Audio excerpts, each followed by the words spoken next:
Here's my process for making Inkblot animations. I'm working in TVPaint, and you can probably adapt this effect to just about most animation programs. The first thing I'm going to do after importing this loop I already made is I'm just going to turn this into an Inkblot, and I'm going to show you how right now. So let's see here. Okay, go up to my effects, and I'm going to go to the black and white converter. This makes it black and white because Inkblots are traditionally black and white. And then I'm going to add the color adjust, which allows you to play with the contrast. And I'm going to crank the contrast up. That's a little too much. Well, I mean, you could have it just, really harsh black and white Inkblot like this, and that can look cool. But I think I'm going to do something a little more in the middle because I want some of the gray tones in there. The biggest, most important effect is going to be a kaleidoscope effect. And what this will allow you to do is, where is it? Oh, stylize. Let's see here. Oh wait, here. Oh wait, distortion. Oh, okay, here we go. This will allow you to mirror the left and the right side, because Inkblots they're these abstract forms that allow the viewer to come up with the idea of what it is on their own. On my kaleidoscope, I can change the number of segments, so you can make more segments, but this just looks like a kaleidoscope. So to make more a traditional Inkblot look, you actually want to take the segments down. And I typically do either 4 segments like this, or normally even better is just 2 segments, which perfectly mirrors the left from the right. And then I'll play around with the angle and the source. You change the angle, it changes the type of imagery from the source animation that will show. So I'll switch this around, it's going to show different parts of the animation. So this is kind of cool. But as you can see, it's also going past the border of the frame. And I don't really want that, because if I was making a VJ loop, you'd want it to be where people can layer it and move it around. But see, these images up here are being cut off. So what I'm actually going to do is go to scale, and I'm going to shrink this down a bit. Say maybe 80%. Select all the images, apply. Now this should allow us to get an Inkblot image that doesn't cut off at the border.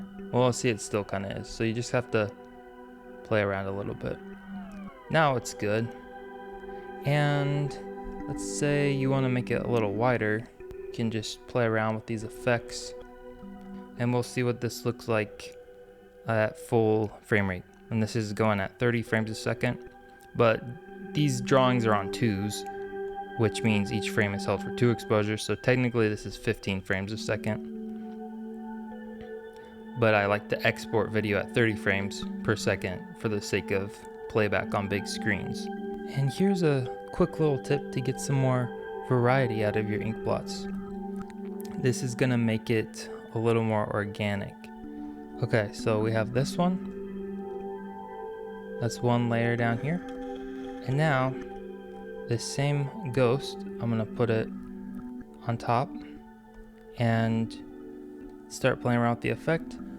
Okay, that looks like we got some more variety here.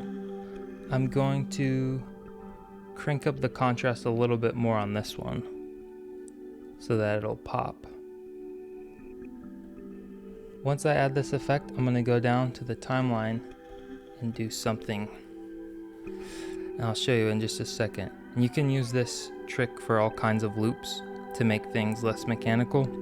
So see, these are playing at the same point in time. I'm going to come down here, and I'm actually going to move this forward a few frames. So now look, I'm going slow. You can see the background moves 1 frame, the foreground moves 1 frame. Again, these are on 2s, so they're showing for 2 exposures. But if I pull this front one up just a bit, you're getting a different image on every single exposure. So this is like a good trick to make it feel even more like it's 30 frames per second, even though both of these are technically 15 frames. So now you just have to come down here and grab these frames right where the cycle ends and copy them, and then paste them at the beginning of the cycle so that it'll be a seamless loop. And then the final thing you'll do is come over here and delete these frames at the tail so that it'll be a seamless loop. Here's a quick recap. Convert your loop to black and white, boost the contrast, and finally mirror the left and right sides. And here's some ideas you can use these trippy Inkblots for: visualizers, music videos, Spotify canvases, live performances, live streams, and social media posts. Abstract loops are great to space out to while listening to music. These patterns allow people to interpret them with their own imaginations, which makes the listening experience more personal. I hope you found this interesting or useful. Like the video if you liked it, and don't forget to check out the other animations on my channel. Thanks for watching.